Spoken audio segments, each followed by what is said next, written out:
Hello students, study medium channel में आप सभी का स्वागत है। तो सभी जल्दी जल्दी ज्वाइन हो जाओ। Good evening everyone, good evening, welcome welcome welcome. Session start हो चुकी है। सभी एक बार सेशन को लाइक कर देंगे और एक बार शेयर कर देंगे फटाफट, ठीक है। और जितने भी नए स्टूडेंट्स पहली बार हमारे चैनल में विजिट कर रहे हैं वो चैनल को सब्सक्राइब कर दीजिए, क्योंकि यहाँ पे बीएससी नर्सिंग, पैरामेडिकल और एएनएम जीएनएम का कंप्लीट तैयारी करवाया जाता है और साथ में ऑल एग्ज़ाम रिलेटेड अपडेट आपको सबसे पहले दिया जाता है, ठीक है। और इसके अलावा आप अपने तैयारी को एक अच्छे तरीके से अच्छे लेवल तक पहुंचाना चाहते हैं, आप अपना जो सिलेक्शन है उसको 100% श्योर करना चाहते हैं, तो आप हमारे ऐप को डाउनलोड कीजिए। हमारा ऐप का नाम है स्टडी मीडियम। ये आपको प्ले स्टोर में दिख जाएगी या फिर इसका लिंक आपको हमारे डिस्क्रिप्शन बॉक्स में दिया हुआ है। वहाँ पे आपको कंप्लीट कोर्स करवाए जाएंगे 499 रुपीज़ में, ठीक है, जो कि अब तक का सबसे सस्ता क्लासेस होगा। इतना सस्ता नर्सिंग का क्लासेस कहीं आपको नहीं देखने को मिलेगा। ये एक महीने की फ़ी नहीं है, ये कंप्लीट फ़ी है जब तक आपका पूरा सिलेबस कंप्लीट नहीं करा दिया जाता, ठीक है। इसमें live classes, mock set, practice set, previous year question, सब कुछ इसमें मिलेगा। इसमें 300 प्लस आपको क्लासेस मिलेगी और इसमें बहुत ज़्यादा रिवीजन प्रैक्टिस करवाया जा रहा है, ठीक है। इसके अलावा आपको हमारे ऐप में एक 12,000 का क्वेश्चंस बैंक दिखेगा, ठीक है, 12,000 का क्वेश्चंस बैंक, ठीक है। ये भी आप एक नाम मात्र फी के साथ ले सकते हो। इस पीडीएफ में आपको वो क्वेश्चंस दिखेगा जो आपके एग्जाम में 110% पूछे जाएंगे। अगर इस पीडीएफ को पूरा पढ़ लेते हो तो इससे बाहर एक भी प्रश्न नहीं पूछा जाएगा, ठीक है। कुछ स्टेट का ये 10,000 में भी अवेलेबल है, तो आप ये भी ले सकते हो। इसकी प्राइस इससे भी सस्ती पड़ेगी। तो एक नाम मात्र फी के साथ एक बहुत बड़ा क्वेश्चंस बैंक आपको मिलने वाला है, क्योंकि इतना बड़ा क्वेश्चंस बैंक आप पूरे यूट्यूब के इतिहास में ढूंढने जाओगे तो कहीं नहीं देखने को मिलेगा, और ना ही कोई बुक्स में आपको इतना क्वेश्चंस मिलेगा, क्योंकि ये ऑल सब्जेक्ट का रहने वाला। जितना भी सब्जेक्ट आपके एग्जाम में रहेंगे ना, सारे क्वेश्चंस इसमें डाले गए हैं, प्रीवियस ईयर के डाले गए हैं, और मॉक सेट, प्रैक्टिस सेट, सब कुछ अवेलेबल है। तो अगर ये पीडीएफ भी आप पढ़ लेते हो तो आपका सिलेक्शन 100% हो जाएगा। अभी आपके सामने दो ऑप्शन है, एग्जाम बहुत निकट है तो आप इस पीडीएफ को लेके अपना कंप्लीट रिवीजन कर लीजिए, और कोर्स को लेके 300 प्लस क्लासेस को आप ज्वाइन कर लिए, सारे क्लासेस को देख डालिए तो आपका 100% सिलेक्शन हो जाएगा। अधिक जानकारी के लिए आप हमें इस नंबर पे कांटेक्ट कर सकते हो, ठीक है। और ये जो पेमेंट है आप डायरेक्ट इस नंबर पे भी किसी और के द्वारा भी करवा सकते हो, अगर आपके पास फोन पे, गूगल पे नहीं है, और आप पेमेंट करके हमें कॉल करोगे तो भी हम आपको ज्वाइन करवा देंगे, ठीक है। हमारे ऐप में सभी स्टेट की क्लासेस चल रही है, नीचे आपको मेंशन है किस किस स्टेट की आपको क्लासेस मिलेगी, और सभी स्टेट की पीडीएफ भी मिल जाएगी, ठीक है। तो सभी लोग जाओ फटाफट ऐप को डाउनलोड करो अभी के अभी, ठीक है। अब हम लोग बढ़ते हैं हमारे आगे क्लास की ओर। तो सभी एक बार सेशन को लाइक और शेयर कर देंगे, पहली बार आए तो चैनल को सब्सक्राइब कर देंगे, और हमारा एक टेलीग्राम ग्रुप है जिसका नाम है स्टडी मीडियम। तो टेलीग्राम में जाके सर्च कीजिएगा स्टडी मीडियम, तो आपको हमारा ग्रुप दिख जाएगा, उसको भी ज्वाइन कर लीजिए, क्योंकि वहाँ पे हम लोग क्लासेस का लिंक पहले ही डाल देते हैं। ओके, तो चलिए शुरू करते हैं आज का क्लास। पहला क्वेश्चन आ चुका है। हाँ बिल्कुल, शुक्राणु जनन किसके निर्माण की विधि होती है? शुक्राणुओं की, युग्मकों की, अंडों की, या फिर हड्डियों की?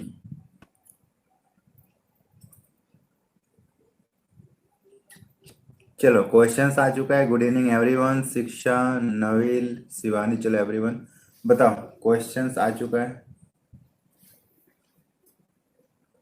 Ashmita, thank you.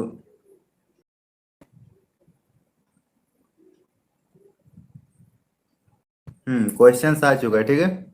क्या होगा इसका आंसर? वाह, बहुत अच्छा। बहुत अच्छा, वाह वाह, क्या आंसर आ रहा है, क्या बात है, सबके सब एक ही आंसर दे रहे हो, क्या बात है। Very nice, very nice, very nice, है ना। बच्चे ही रह गए आप लोग, और बच्चे ही रह जाओगे। सिर्फ सूर्या प्रताप का सही है, बाकी सबका गलत है, ठीक है। और स्नेहा, दोनों का सही है, सूर्या, स्नेहा, बस बाकी सबका गलत है। फुग्गू सही है। बच्चों वाला क्वेश्चन है ना, शुक्राणु जनन है तो शुक्राणु का निर्माण करेगी। वाह, अगर ऐसा क्वेश्चन होता तो पूछा थोड़ी जाता है। चलो, हाँ सही है, पीएस वर्षा पुष्पा। फुल टॉस समझ लिए थे क्या? एकदम मतलब हलवा समझ लिए थे क्वेश्चंस को। शुक्राणु जनन मीन्स होता है युग्मकों का निर्माण, ठीक है। Option B is the correct answer. Prashant very good. Thank you Mahi. Pushpa, Usha, Shiksha, Shalini, Varsha very good. चलो, सबसे पहले बस ओनली वन आंसर सही था, बाकी सबका गलत था। चलो वेरी नाइस, समझ में आ गया। शुक्राणु जनन मीन्स युग्मकों का निर्माण, नॉट शुक्राणु का निर्माण। शुक्राणु क्या होता है? युग्मक का निर्माण, ठीक है। चलो नेक्स्ट क्वेश्चन पर बढ़ते हैं। मानव मादा में अंडा निर्माण एक चक्रीय क्रिया होती है जिसकी अवधि लगभग कितना होता है? ऑप्शन है 28 days, option B 18 days, option C 8 days and option A इनमें से कोई नहीं।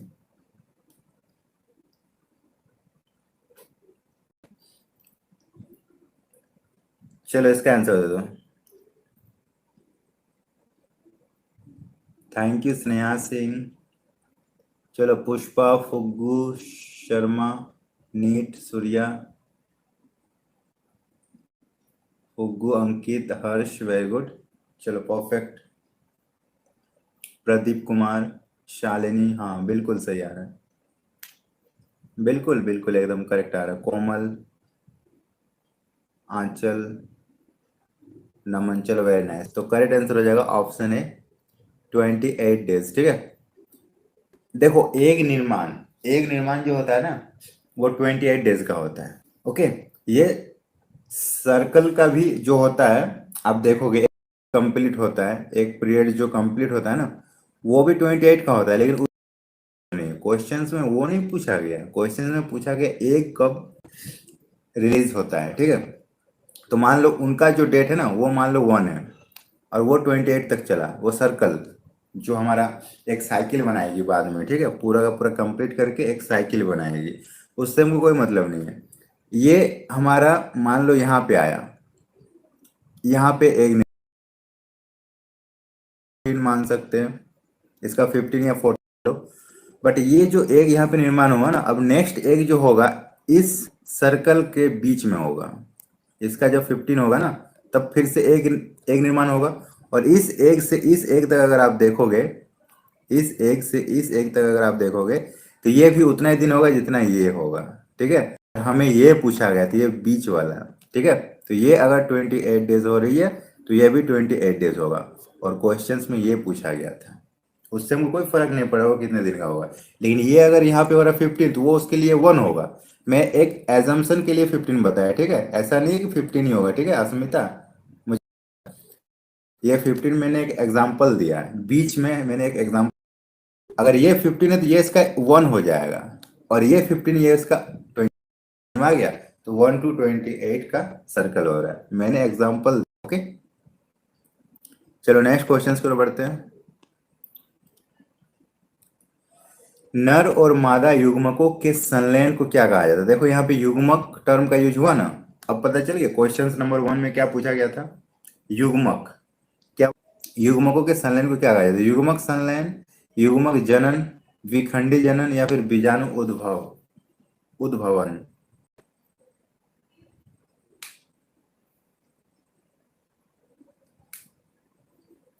हाँ ये सही आ रहा है।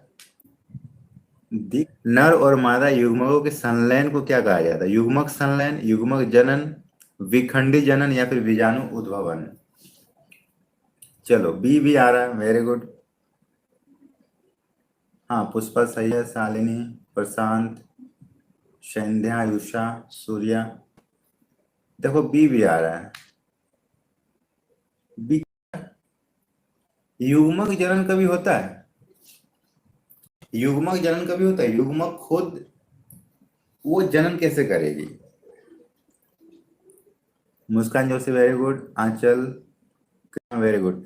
करेक्ट आंसर हो जाएगा युग्मक संलयन। युग्मक जो है ना वो ऑलरेडी जनन हो चुकी है उनकी। अब यहाँ पे नर और मादा की बात करें, एक अलग युग्मक है, ये एक अलग युग्मक है, उन दोनों मिल के फिर युग्मक का ही जनन थोड़ी करेगी। जो लोग बी बता रहे हो उनके अकॉर्डिंग अगर एक नर युग्मक मतलब ये ऑलरेडी जनन हो चुका है, ये मेल युग्मक है, ठीक है, ये फीमेल है। अब ये दोनों मान लो यहाँ पे मिल रही है, तो ये कोई युग्मक का निर्माण थोड़ी करेगी, ये कोई युग्मक का निर्माण नहीं कर रही, ये तो संलयन हो रहा है ना यहाँ पे। ये आधा पार्ट हो जाएगा मेल का, ये आधा पार्ट हो जाएगा फीमेल का, तो वो संलयित हो रही है, वो आपस में जुड़ रही है, तो युग्मक संलयन हो जाएगा, ठीक है। नेक्स्ट क्वेश्चन है, समयुग्मक होते हैं। समयुग्मक होते हैं, ऑप्शन ए क्रियात्मक रूप से एक जैसे, ऑप्शन बी अकारकीय रूप से एक जैसे, ऑप्शन सी अनिषेक जनन से विकसित, एंड ऑप्शन डी वंध्या।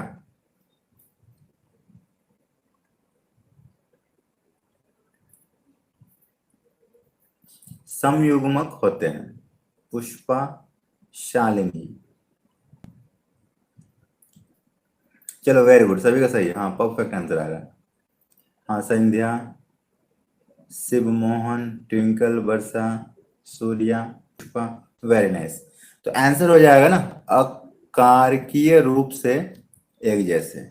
समयुग्मन मीन्स कभी भी क्रियात्मक रूप से एक जैसे मत लगा देना, वो गलत हो जाएगा, अकारकीय रूप से एक जैसे होगा, ठीक है। Option B is the correct answer.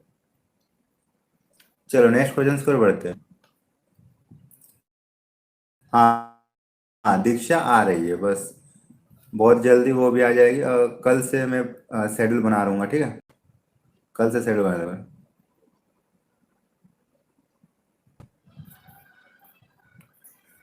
Next question है, अनिषेक जनन की घटना शब्द का प्रयोग तब होता है जब ऑप्शन ए कृत्रिम गर्भाधान हो, ऑप्शन बी शुक्राणु द्वारा अंड गर्भित हो, ऑप्शन सी बिना गर्भाधान के अंडे में विदलन होना, एंड ऑप्शन डी गर्भाधान के पूर्व शुक्राणु का मर जाना। क्या हो जाएगा?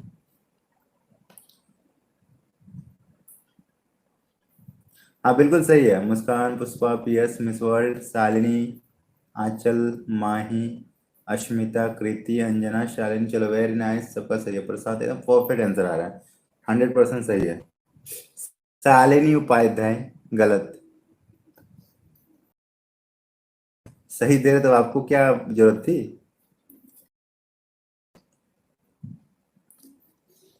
चलो वेरी नाइस, तो इसका ऑप्शन सी बिना गर्भाधान के अंडे में विदलन होना, ठीक है,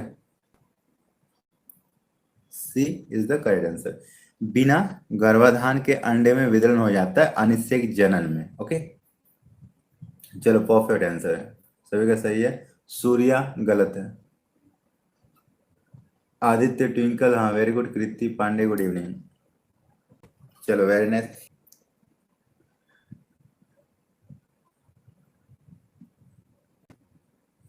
ओके चलो नेक्स्ट क्वेश्चन पर बढ़ते हैं। शिशुओं को जन्म देने वाले जंतु क्या कहलाते हैं? Option B oviparous, option B amphibians, option C arthropods, and option D oviparous, viviparous, amphibians, arthropods. ये अंडर, जरायुज, ये सब हिंदी वर्ड है उसका, ठीक है, उस पर नहीं जाना है आपको। ये ऑप्शन में भी ओविपेरस, विविपेरस ही दिख जाएगा, ठीक है।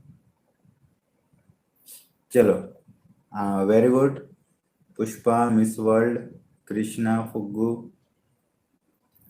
हिंदी के चक्कर में आ गया ना समझ में, कभी कभी हिंदी काम दे देता है। सब ठेंगा दवा, क्या बोल रहे हो सुनिया? हाँ चलो चलो चलो, सही है, सबका सही है, हिंदी के चक्कर में सबको समझ में आ गया। इंग्लिश वालों को अब दिक्कत हो जाती है इस क्वेश्चंस में, लेकिन हिंदी वाले कितने आसानी से लगा दिए ना। तो इसका राइट आंसर हो जाएगा ऑप्शन डी वीवी पेरस, ठीक है, जरा यूज बोला जाता है हिंदी में,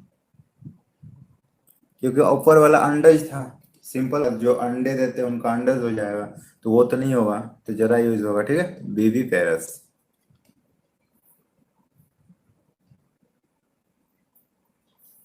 चलो परफेक्ट, हाँ सभी का सही है। नेक्स्ट क्वेश्चन पर बढ़ते हैं।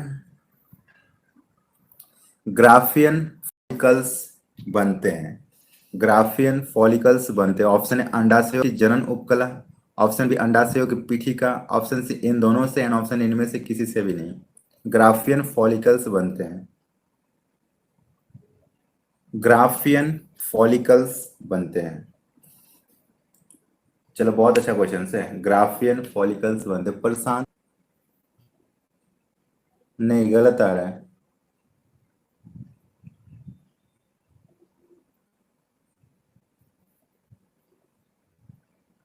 अरे गलत गलत गलत,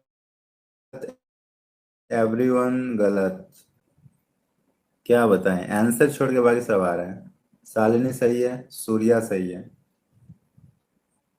ना, वर्षा मिश्रा सही है, कृष्णा, उषा।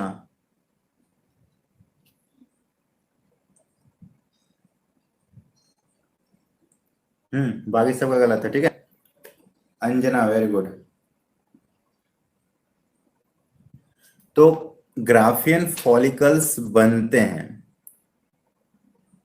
तो इसका आंसर हो जाएगा, इसका आंसर हो जाएगा अंडाशय की जनन उपकला में और अंडाशय की पीठिका में। इसका आंसर हो जाएगा दोनों, मतलब option C is the correct answer. डरो मत, मैंने एक लगाया तो आप लोग बोल रहे नहीं गलत है। ऑप्शन डी क्यों दे रहे हो? हाँ आदित्य, ऑप्शन डी होगा। ये सब नहीं होगा तो क्या होगा? इन तीनों में से इसके अलावा भी कुछ होगा तो बताओ। चलो वेरी नाइस, सी हो जाएगा। पुष्पा प्रशांत सही है। प्रशांत कुमार रो रहा है, पता नहीं क्यों। कृति वेरी गुड।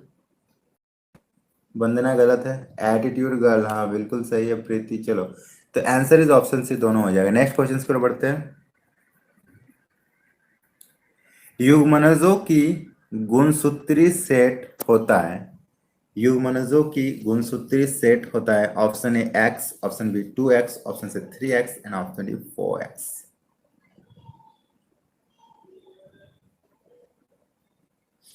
युग्मनजों की जो गुणसूत्री सेट होता है वो किस टाइप के होते हैं, बताओ।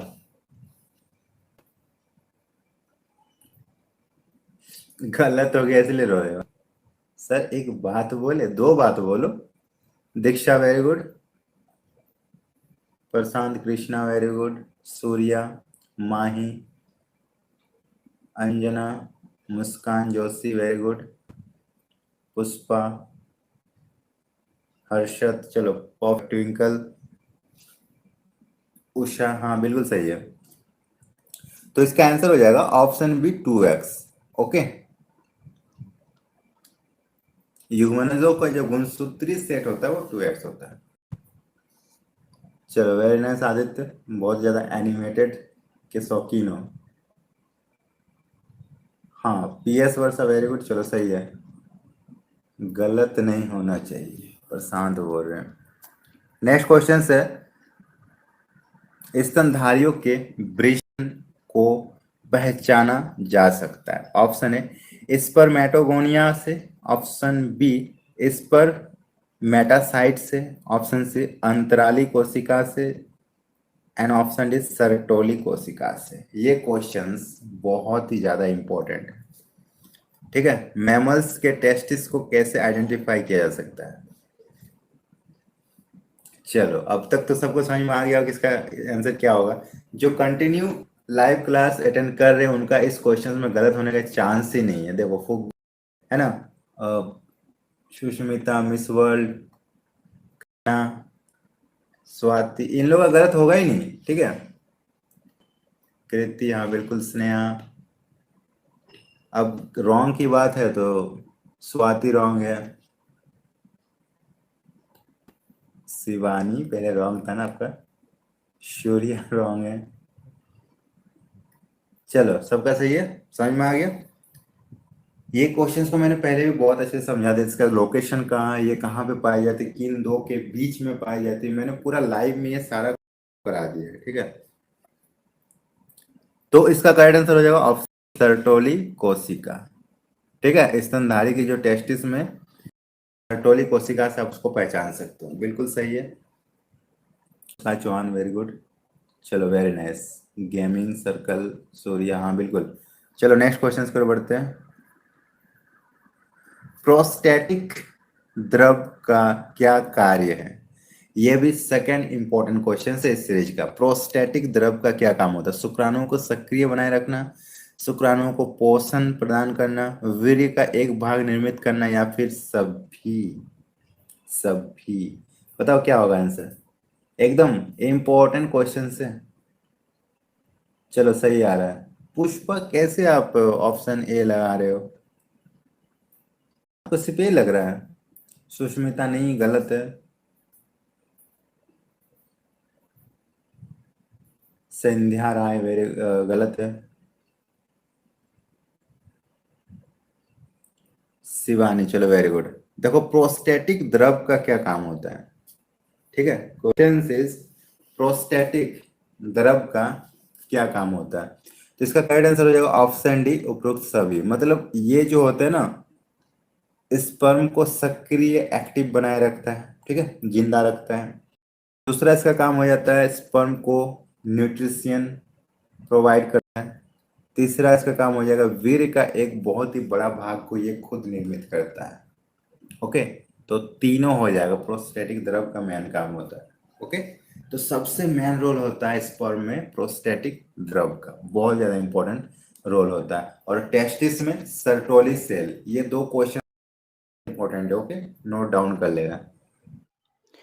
क्लास में आगे बढ़ने से पहले आप सभी से रिक्वेस्ट है कि जो लोग अभी तक सेशन को लाइक नहीं किए एक बार फटाफट लाइक कर दो और इस सेशन को एक बार शेयर कर दो, ठीक है। और अगर आप पहली बार हमारे चैनल में आए हुए हैं तो एक बार चैनल को सब्सक्राइब करके बेल आइकन को ऑन कर लो, क्योंकि ये प्योर बीएससी नर्सिंग, पैरामेडिकल और एएनएम जेएनएम का चैनल है। यहाँ पे आपको ऑल क्लासेस के साथ ऑल अपडेट मिल जाती है, ठीक है। और अगर आप अपने तैयारी को और भी अच्छे से करना चाहते हो तो आप हमारे ऐप को डाउनलोड कर लीजिए, जिसका लिंक हमने डिस्क्रिप्शन बॉक्स में दे रखा है, या फिर प्ले स्टोर में भी आपको दिख जाएगा। स्टडी मीडियम नाम है, वहां पे आपको एक कोर्स दिखेगी जिसकी फीस सिर्फ 499 रहेगी, जिसमें कंप्लीट क्लासेस मिलेगी लाइव क्लासेस के साथ और नोट्स, पीडीएफ, सब कुछ।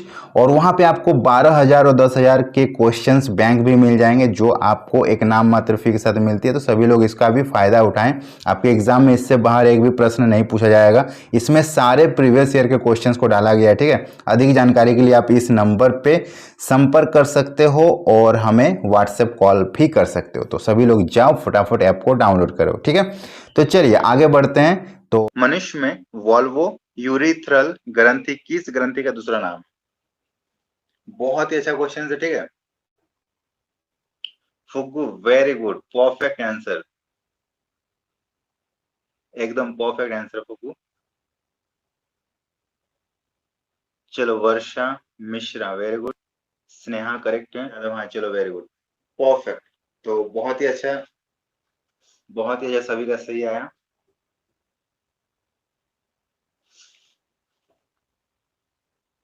हाँ शिवम ठाकुर, वेरी गुड। तो इसका करेक्ट आंसर क्या हो जाएगा? इसका करेक्ट आंसर हो जाएगा ऑप्शन बी, काउपर,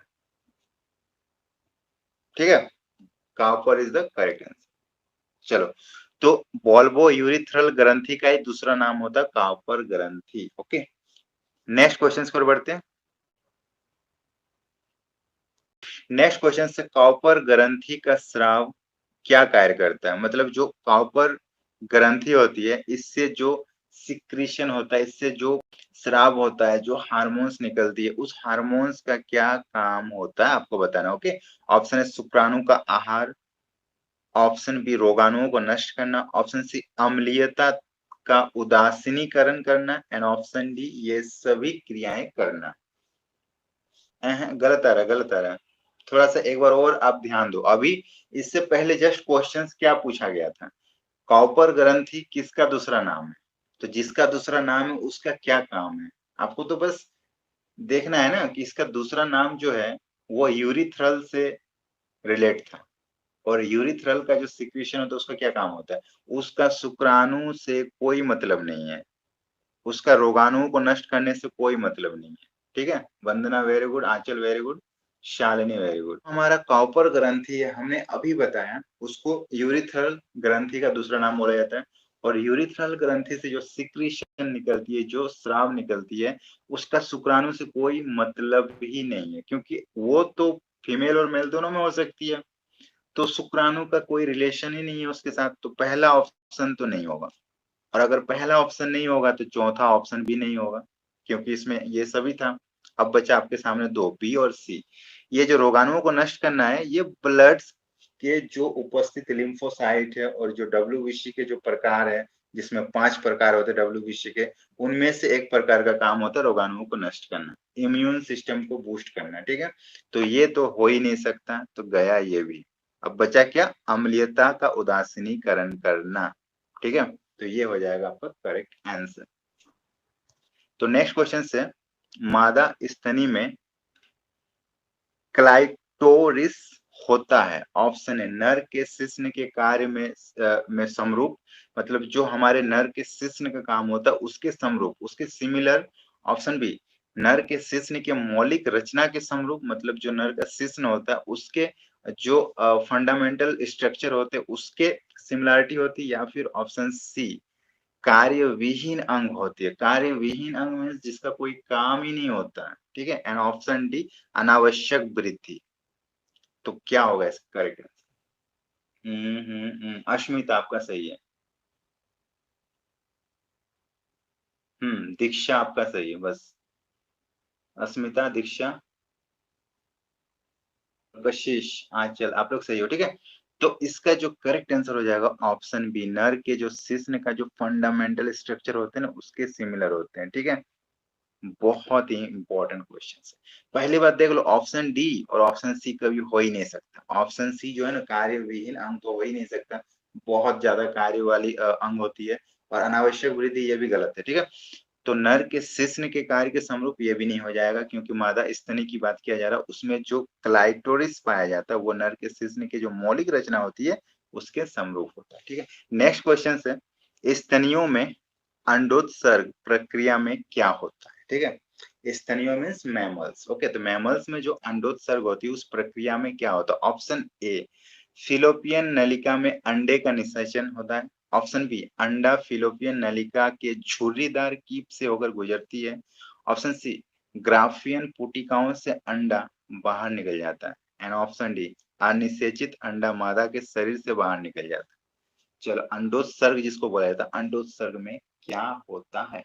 तो नहीं, आप लोग ध्यान से क्वेश्चंस को पढ़ते नहीं है ना, ध्यान से क्वेश्चंस को पढ़ो। अस्मिता कुमारी एकदम करेक्ट है, और शालिनी वेरी गुड, प्रतिभा एकदम परफेक्ट आंसर आ रहा है, स्नेहा सिंह करेक्ट है, निधि सिंह वेरी गुड। चलो, तो इसका करेक्ट आंसर क्या हो जाएगा? इसका करेक्ट आंसर होगा ऑप्शन सी, ग्राफियन पुटिकाओं में से अंडा बाहर निकलता है। जब हमारा अंडा का फॉर्मेशन कहाँ होता है, अगर पूछा जाए ना, ये क्वेश्चंस को देखो, आपको आपको देखो यहाँ पे पढ़ाया क्या जा रहा है।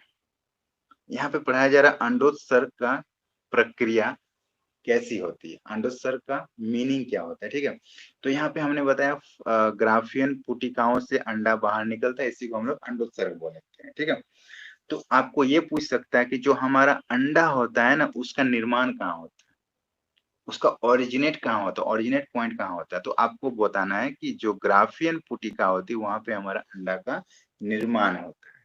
क्वेश्चंस को ऐसे ट्विस्ट करके देगा। ठीक है, अगर इससे मन ना भरे तो फिर इसको और ट्विस्ट करके देगा।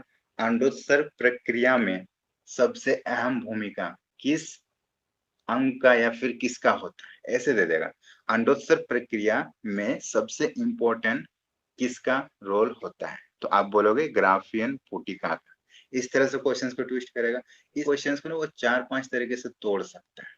ठीक है, तो आपको भी उसी तोड़ तोड़ के आपको इस क्वेश्चन को समझना है। बढ़ते हैं नेक्स्ट क्वेश्चन से, यदि मनुष्य में शुक्र वाहिनी को काट कर हटा दिया जाए, देखो ये एक एक्सपेरिमेंटल मिथ है, मतलब ऐसा तो मतलब एक्सपेरिमेंट करके ही किया जा सकता है, लेकिन अगर ऐसा किया जाए तो क्या होगा? ऑप्शन ए, वीर्य में शुक्राणु केंद्र विहीन हो जाएंगे। ऑप्शन बी, वीर्य में शुक्राणु नहीं होंगे। ऑप्शन से, शुक्राणु जनन नहीं होगा। जनन में सबको पता है ना, शुक्राणु का निर्माण। एंड ऑप्शन डी, वीर्य में शुक्राणु अचल होंगे। चारों ऑप्शन में से कौन सा? Hemraj very good, doctor Gautam Soren, perfect क्या, वेरी गुड। मुस्कान, चलो परफेक्ट, सभी को समझ में आ रहा है, परफेक्ट आंसर आ रहा है। तो सिंपल सी बात है, सिंपल सी बात है, जब भी ऐसे क्वेश्चन दिया जाए ना, तो आपको ना, जब भी ऐसे क्वेश्चन दिया जाए, मतलब जो कि हो नहीं सकता, जो एक्सपेरिमेंटल हो, तो इसका मतलब ये नहीं कि वो काट के हटा रहा है, ठीक है। उस क्वेश्चन में ये पूछा जा रहा है कि इस शुक्र वाहिनी का काम क्या है। समझ में आया? शुक्र वाहिनी का काम होता है शुक्राणु को बनाना, वीर्य में शुक्राणु का निर्माण करना, ठीक है, कंटेन करना। आप तो तुरंत बोल दोगे, लेकिन मैंने क्वेश्चंस को थोड़ा सा ट्विस्ट किया कि अगर हम शुक्र वाहिनी को काट के हटा दिया जाए तो क्या होगा। तो सिंपल सी बात है, जो काम वो कर रहा है वो काम नहीं होगा। देखो क्वेश्चंस कुछ नहीं है, अगर कभी भी आपको पूछा जाए ना, कोई भी ऑर्गन्स को हमारे शरीर से काट के हटा रहा है, तो दिमाग में बैठा लो कि उस ऑर्गन का काम पूछ रहा है, उस ऑर्गन का क्या काम है, बस यही पूछ रहा है। उसको काट के हटाने दो, ठीक है, उसको हटाने दो, बस उसका काम आपको पता है, वही आप लिख देना कि वो काम नहीं होगा, ठीक है। तो यहाँ पे बोला गया शुक्रवाहिनी को हटा दिया जाए, तो शुक्रवाहिनी का क्या काम होता है, वीर्य में शुक्राणु का निर्माण करना, जो कि नहीं होगा। Option B is the correct answer. Next question से, शुक्राणु परिपक्व होते हैं, मैच्योर होते कहाँ पे, एपिडिमिस में, शुक्रवाहक में, प्रोस्टेट में, या फिर उपरोक्त किसी में भी नहीं। चलो इसका आंसर दो। जो स्पर्म होते वो मैच्योर होते कहाँ पे, लगेगा फुगू एकदम परफेक्ट आंसर है, सबका गलत आया, बस फुगू का सही है, एकदम परफेक्ट फुगू।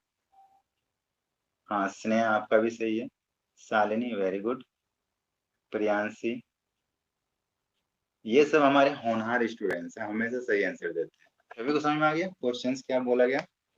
क्वेश्चंस बोला गया जो हमारा स्पर्म होता है वो कहाँ पे मैच्योर होता है, कहाँ पे परिपक्व होता है, ठीक है। वो बनता तो कहीं और है, फिर कहीं और जाकर वो मैच्योर होता है, ठीक है, उसके बाद सिक्रीड होता है, तो सब कुछ सिस्टमेटिक होता है। तो कहाँ पे वो मैच्योर होता है ये पूछा गया, ओके। तो इसका करेक्ट आंसर क्या हो जाएगा, इसका करेक्ट आंसर होगा ऑप्शन ए, एपिडिमिस में। लिख लो, बहुत ही ज्यादा अच्छा क्वेश्चन है, बहुत ज्यादा अच्छा क्वेश्चन है, ठीक है, बहुत तगड़ा क्वेश्चन है। एपिडेमिस में ये मैच्योर होता है। क्वेश्चन कर बढ़ते हैं। नेक्स्ट क्वेश्चन है, शुक्राणु के शीर्ष में क्या होता है, शीर्ष में क्या होता है, टॉप और बॉटम में आपको दो चीज देखने को मिल जाएंगे। तो टॉप पे क्या पाया जाता है, केंद्रक, ऑप्शन बी पीतक, option C mitochondria, and option D तारक काय। कुछ इस शेप के होते हैं ना, इस शेप के होते हैं कुछ, इसको अगर हम डबल बना दें तो ऐसे होते कुछ, ठीक है। तो शीर्ष पे बोला गया, इस जगह पे यहाँ पे क्या होता है। चलो परफेक्ट आंसर, स्नेहा, कशिश, आंचल, प्रीति, पुष्पा, अश्मिता। तो मैं आपको बता दूं, जो लोग पीतक बोल रहे हो ना, बिल्कुल भी गलत है, पीतक नहीं होगा। मैंने बोला शीर्ष पे, शीर्ष पे, शुक्राणु के शीर्ष पे, याद रखना शीर्ष पे हमेशा केंद्रक होता है, ठीक है।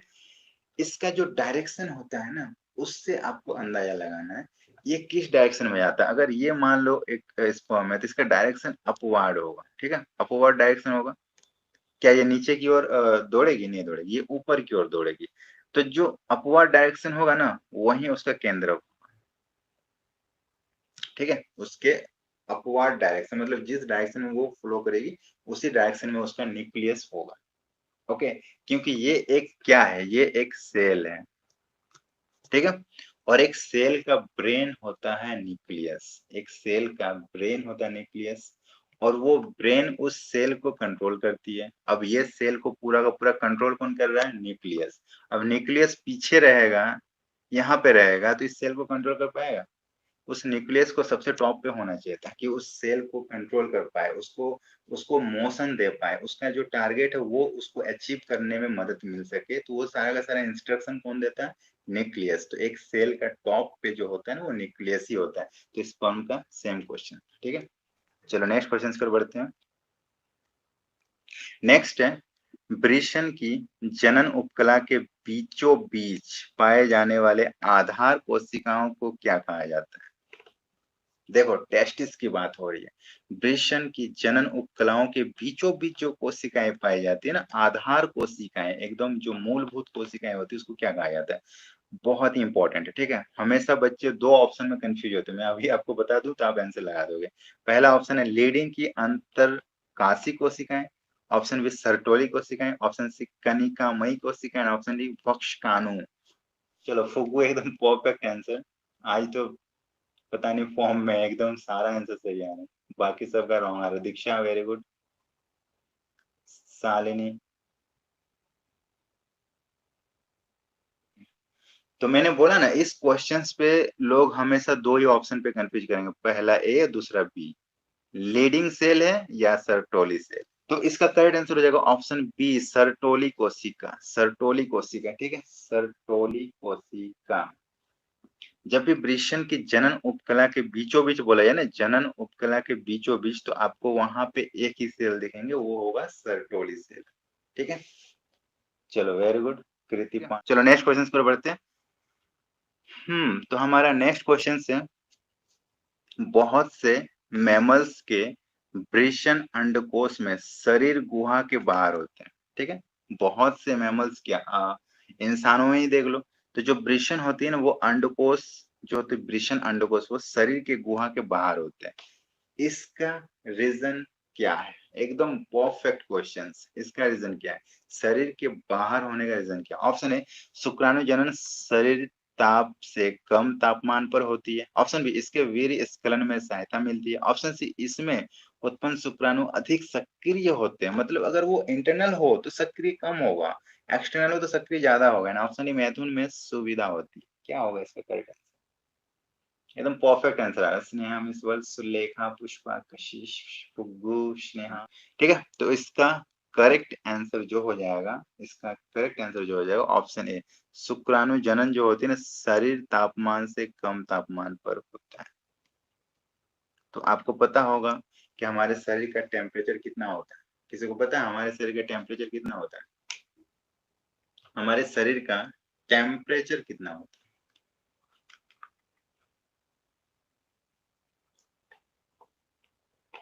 कम ऑन कमेंट करो, कितना होता है टेम्परेचर? कशिश बोले 37। 37 फ़ारेनहाइट या केल्विन? स्नेहा बोली 98। इसमें तो दंगा हो जाएगा, कोई 37 कोई 98। अरे यूनिट के साथ बोलो, यूनिट के साथ बोलो। हाँ ठीक है बस ठीक है, यूनिट के साथ बोलो। 37 डिग्री सेंटीग्रेड, चलो इसी को ले लेते हैं, कोई दिक्कत नहीं। 98.3 जो है फ़ारेनहाइट सेम होता है, वैल्यू कुछ चेंज नहीं होता है। चलो इसी को ले लेते हैं। अब आप बताओ, आपका जो वेदर होता है ना, 12 मंथ में आपका जो वेदर होता है, उसमें से कितना दिन आपको 30 डिग्री सेंटीग्रेड का टेम्परेचर देखने को मिलता है? आप बता दो, कितना दिन आपको 37 डिग्री सेंटीग्रेड का टेम्परेचर देखने को मिलता है? तो आप बोलोगे ना, ओनली के ओनली 1 महीने से 2 महीने, सिर्फ 2 मंथ्स आप देखना, 37 डिग्री सेंटीग्रेड से ऊपर आपको टेम्परेचर मिलेगा, जो आपको वेदर होता है। और बाकी का बाकी 10 मंथ जो होगा ना, इससे नीचे ही आपको वेदर मिलेगा। अभी का वेदर आप चेक कर लो, है ना, रेनी डे है, तो भी आप देखना 37 से आपको कम ही मिलेगा। तो इसका मतलब ये हुआ कि हमारा जो वेदर होता है ना, बाहर का एक्सटर्नल जो टेम्परेचर होता है, वो 12 महीना जो होता है ना, 12 महीने का अगर एवरेज निकालेंगे ना, तो वो 37 डिग्री सेंटीग्रेड से कम होता है। समझो चीज को, क्या बोला जा रहा है। हमारा जो बाहर का वेदर का जो हमारा टेम्परेचर होता है, वो ओवरऑल अगर देखा जाए 12 महीने में, तो 37 डिग्री से कम होता है, ठीक है, 37 डिग्री से कम होता है। बट हमारा शरीर जो है, वो पूरा का पूरा 12 महीना 37 डिग्री सेंटीग्रेड पे ही रहेगा। वो तो कांस्टेंट होता है, वो तो ज्यादा अब बढ़ेगी घटेगी नहीं, तो वो 37 डिग्री सेंटीग्रेड पे ही पूरा साल रहता है। ओके, अब बात आती है अंडकोश का बाहर होना। अब ये जो अंडकोश है, अगर ये 37 डिग्री सेंटीग्रेड पे बनती, 37 डिग्री सेंटीग्रेड पे बनती, तो वो जो अंडकोश से जो स्पर्म बन रही है ना, जो 5 दिन तक जिंदा रहती है, आपको पता होना चाहिए, जो स्पर्म होती है 5 डेज तक जिंदा रहती है, वो 5 डेज तक जिंदा नहीं रह पाती। अगर इस हीट में बनती, इस टेम्परेचर पे बनती, तो वो बनने के तुरंत आपका करीब 12 आवर्स में मर जाता। वो 12 आवर भी मैंने बहुत बता दिया, इससे कम टाइम में ही वो मर जाता। ठीक है, वो ज्यादा देर जिंदा नहीं रहता है। तो उसको देखो, जब भी कोई आपने अब ये समझो ना, कोई भी भोजन, कोई भी खाना को आपको देर तक रखना है, तो आप क्या करते हो, उसको फ्रिज में रखते हो ताकि उसका टेम्परेचर कम कर दे। ठीक है, और अगर उसको डायरेक्ट कर दोगे तो वो जल्दी खराब हो जाएगा, फ्रिज में रखो तो ज्यादा दिन चलेगा। बस यही बात है। अस्मिता 72 आवर्स होती है, मुझे पता है, लेकिन मैंने आपको मैक्सिमम बताया। ठीक है, मैं जो डाटा दे रहा हूँ ना, वो मैक्सिमम दे रहा हूँ। 5 डेज जो मैंने बताया वो मैक्सिमम होता है। ठीक है, मैक्सिमम, ऐसा नहीं है। और जो एक एवरेज डेट टाइम है ना, वो 72 आवर्स है। वो एक एवरेज होता है कि इतना टाइम तो कंफर्म हर एक स्पर्म जिंदा रहता ही रहता है, 72 आवर्स। लेकिन कुछ कुछ आपका 5 डेज तक मैक्सिमम जी जाता है। तो मैंने मैक्सिमम बताया। ठीक है, तो क्या होता है ना, टेम्परेचर को कम करते हैं ताकि वो ज्यादा से ज्यादा प्रिजर्व हो सके, ज्यादा से ज्यादा टाइम तक वो जिंदा रह सके। बस यही रीजन है, उसको ज्यादा देर तक जिंदा रखने के लिए ये टेम्परेचर से कम टेम्परेचर को उसको बनाना है। अब हमारे शरीर में कौन सा ऐसा जगह है जहाँ पे उसको 37 डिग्री सेंटीग्रेड से कम टेम्परेचर मिलेगा? तो आंसर इज एक भी जगह नहीं, क्योंकि हमारा पूरा शरीर कांस्टेंट टेम्परेचर वाला है। तो शरीर के कोई भी जगह उसको 37 डिग्री सेंटीग्रेड से कम वाला टेम्परेचर नहीं मिला। अब वो अपने भोजन को स्टोर कहाँ करे? बनने का तो वो 37 पे बन जाएगा, लेकिन उसको स्टोर करना पड़ता है। उसको मेच्योर करने के लिए जो एपिडेमिस एरिया में उसको स्टोर किया जाता है, वहां का टेम्परेचर एटलीस्ट इससे कम होना चाहिए। अगर नहीं होगा ना, तो वो स्टोरेज में ही मर जाएगा। स्टोर करेंगे वहीं पे मर जाएगा। तो फिर उसको ये टेम्परेचर कहीं नहीं मिला, तब उसने क्या किया, ये जो अंडकोश है ना, टेस्टिस अंडकोश, इसको शरीर से बाहर विकसित कर दिया। शरीर से बाहर इसलिए विकसित किया क्योंकि शरीर का बाहर का जो टेम्परेचर ना, 12 महीना अगर आप एवरेज देखोगे तो 37 डिग्री सेंटीग्रेड से कम रहेगा, और कम रहेगा उसको वहीं चाहिए। तो बस यही रीजन है कि वो बाहर रहता है ताकि उसको टेम्परेचर कम मिले। ज्यादा मिलने से उसका लाइफ लाइन घट जाता है। समझ में आ गया? चलो नेक्स्ट क्वेश्चन पर बढ़ते हैं। नेक्स्ट है, मेढक की प्राथमिक शुक्राणु कोशिकाओं में गुणसूत्रों की संख्या क्या होती है? ऑप्शन ए स्पर्मेटोगोनिया जितना होती है। ऑप्शन बी स्पर्मेटोगोनिया की संख्या की आधी होती है। ऑप्शन सी सेकेंडरी स्पर्मेटोसाइट जो होती है उसके जितना होती है। And option D secondary spermatocyte की संख्या की आधी होती है। चलो इसका आंसर देखो। मेढक की जो प्राइमरी स्पर्म सेल होती है उसमें क्रोमोसोम की संख्या कितनी होती है? इसका आंसर दे दो। सही है पुष्पा, हाँ आपका सही। चलो पुष्पा सही है, देन अश्मिता कुमारी नहीं बोल। तो देख लो, मेढक की जो प्राइमरी स्पर्म सेल होती है उसमें क्रोमोसोम की संख्या अगर पूछा जाए ना, तो वो स्पर्मेटोगोनिया जितना ही होता है। ऐसा नहीं कि उसका आधा होगा या फिर उसका 1/4 होगा ना, उसके जितना ही होगा। ठीक है, तो आज का क्लासेस यहीं तक रहने वाला है। अगर आपको पसंद आया तो लाइक कर दीजिए, सभी के साथ शेयर कर दीजिए, और पहली बार चैनल में आए तो चैनल को सब्सक्राइब जरूर कीजिएगा, क्योंकि यहाँ पे क्लासेस के साथ आपके एग्जाम के रिगार्डिंग ऑल इन्फॉर्मेशन प्रोवाइड कराई जाती है, वो भी सबसे पहले। और आप अपने तैयारी को और भी अच्छे से अच्छे तरीके से करना चाहते हो, अपना सिलेक्शन को 100% श्योर करना चाहते हो, तो आप हमारे ऐप को डाउनलोड कीजिए जिसका नाम है स्टडी मीडियम। ये आपको हमारे प्ले स्टोर में दिख जाएगी, और इसका लिंक हमने डिस्क्रिप्शन बॉक्स में भी दे रखा है। यहाँ पे आपको एक कोर्स दिखेगी, जिस कोर्स को कंप्लीट सिलेबस को ऑल सब्जेक्ट का कंप्लीट कराने का सिर्फ और सिर्फ चार्ज लगेगा 499 रुपये, जो कि अब तक का सबसे सस्ता नर्सिंग क्लासेस होगा।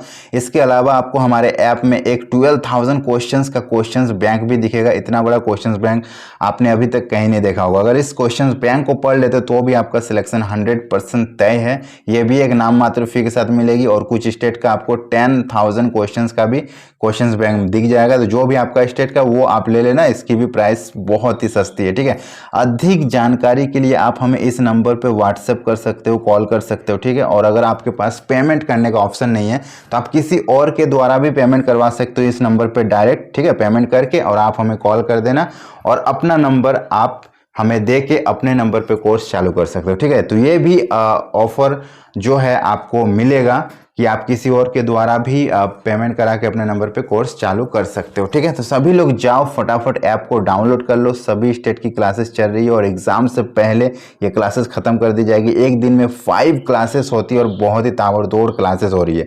जो लोग ज्वाइन किए बहुत अच्छा रिस्पॉन्स है उनका। और एक ग्रुप आपको मिलेगा, जैसे आप ज्वाइन करोगे हमारे ऐप के अंदर आपको एक ग्रुप के साथ आप जुड़ जाओगे। उस ग्रुप में आपको पल पल अपडेट मिलेगी और सभी स्टूडेंट्स आपको वहां पे दिखेंगे। आप किसी से कुछ भी पूछ सकते हो, डायरेक्ट हमसे बात कर सकते हो।